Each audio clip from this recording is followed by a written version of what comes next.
A creative article shaped for listening, emotional wisdom, compassion, and peace after conflict.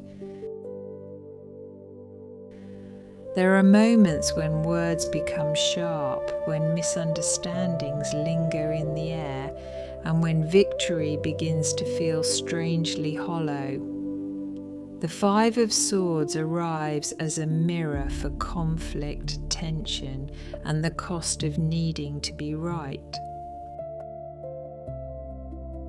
It asks us to look honestly at the battles we are fighting, not only with others, but within ourselves. Sometimes the question is not whether we can win, but whether winning is truly healing.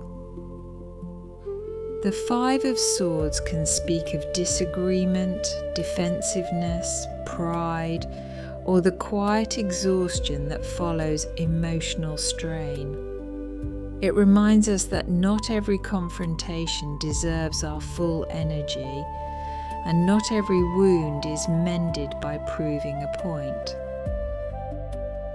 There may be a need to step back, to listen more deeply, or to recognize where the mind has tried to protect the heart by building a blade instead of a bridge.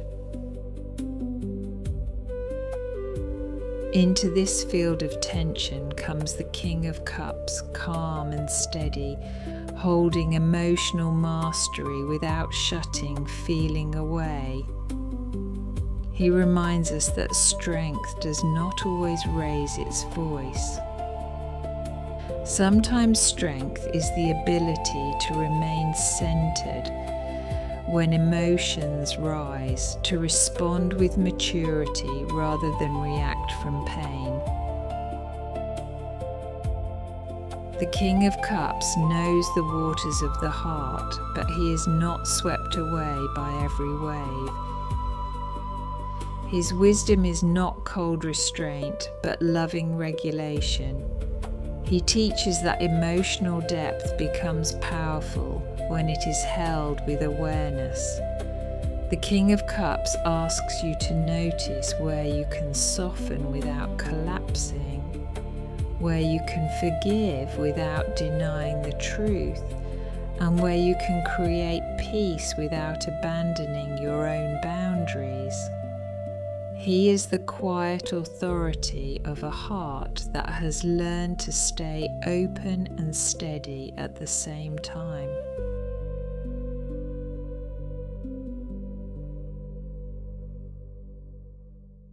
Then the Queen of Cups appears, gentle, intuitive, and deeply receptive. She brings the healing balm that conflict cannot create on its own. Where the King of Cups steadies the emotional waters, the Queen of Cups listens to what those waters are trying to say. She invites compassion, tenderness, intuition, and care. She reminds us that the heart does not need to harden in order to be protected. The Queen of Cups asks you to trust the quiet signals within. She understands what is unspoken, what is tender beneath the surface, and what needs nurturing before it can be understood. Her compassion is not weakness, it is a form of deep perception. She teaches that healing often begins when we stop defending long enough to feel what was really hurt.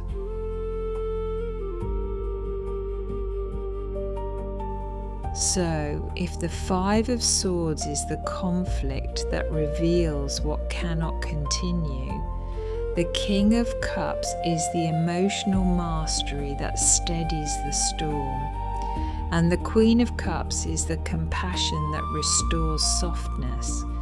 Then the message is one of returning to peace through wisdom. Not every battle needs to be carried forward. Not every hurt needs to become a wall. Not every disagreement must become a definition of who you are. This reading asks for emotional balance after strain. It asks you to step away from hollow victories and come back to what truly matters.